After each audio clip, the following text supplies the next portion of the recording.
एक ओंकार सतनाम करता पुरख निरभौ निर्वैर अकाल मूरत अजूनी सैभं गुर प्रसाद जप आद सच जुगाद सच है भी सच नानक होसी भी सच।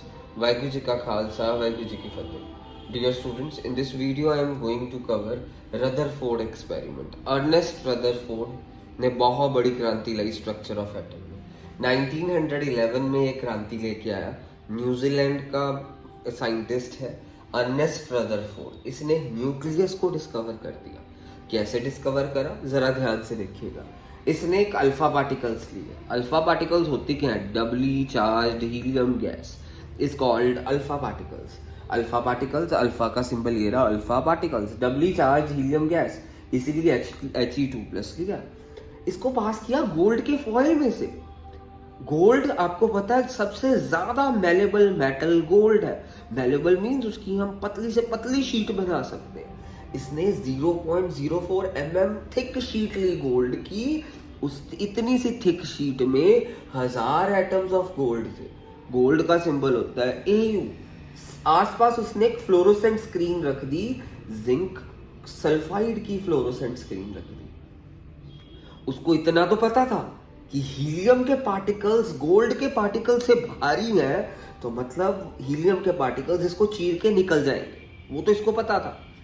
पर हैरानीजनक ये बात हुई उसके लिए, ज्यादातर तो पार्टिकल्स अनडिफ्लेक्टेड अनडेविएटेड सीधे ही पास कर यहाँ पे जाके इमेज बन गई स्क्रीन पे। पर कुछ पार्टिकल्स डिफ्लेक्ट करे।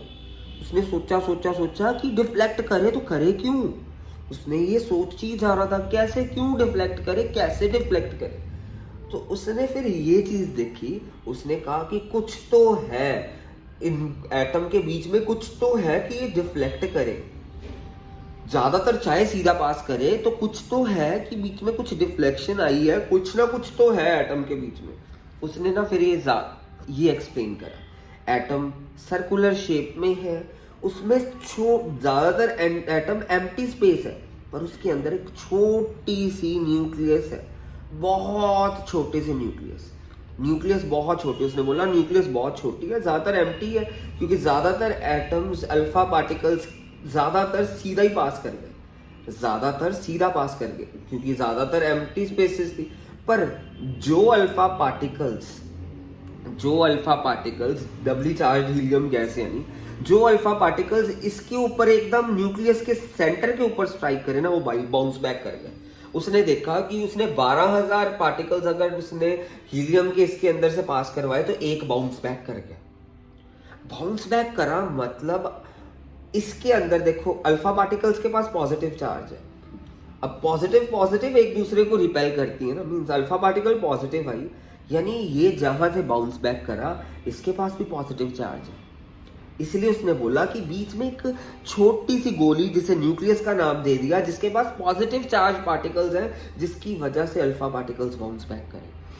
ज्यादातर तो अल्फा पार्टिकल्स सीधा निकल गए, पर जब अल्फा पार्टिकल्स न्यूक्लियस को एकदम स्ट्राइक करते थे तो पॉजिटिव अल्फा पार्टिकल्स, यानी जब पॉजिटिव न्यूक्लियस के साथ टच करे तो वो बाउंस बैक हो गए।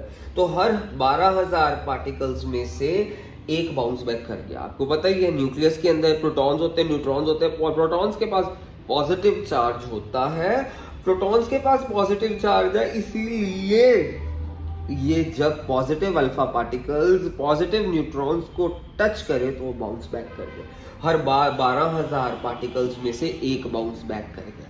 इसने ये देखा, इसने ये बोला कि जहां से बाउंस बैक करा मतलब एटम में वो अंदर कोई चीज फिल्ड है, वो उसने उसका नाम न्यूक्लियस दे दिया।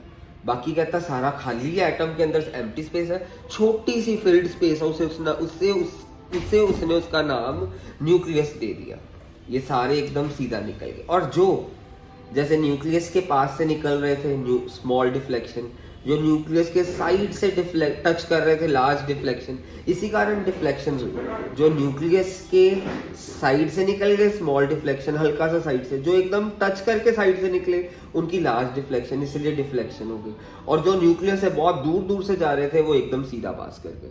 जो न्यूक्लियस के साइडों से टच करके निकले डिफ्लेक्शंस, जो एकदम न्यूक्लियस के ऊपर स्ट्राइक कर रहे हैं वो बाउंस बैक कर गए। तो ये इसका रदरफोर्ड का एक्सपेरिमेंट था। और रदरफोर्ड ने स्ट्रक्चर ऑफ एटम में यानी ये बोला कि एटम के बीच में एक न्यूक्लियस है, न्यूक्लियस का साइज बहुत छोटा, उसने ये अपनी कंक्लूजन निकाला है।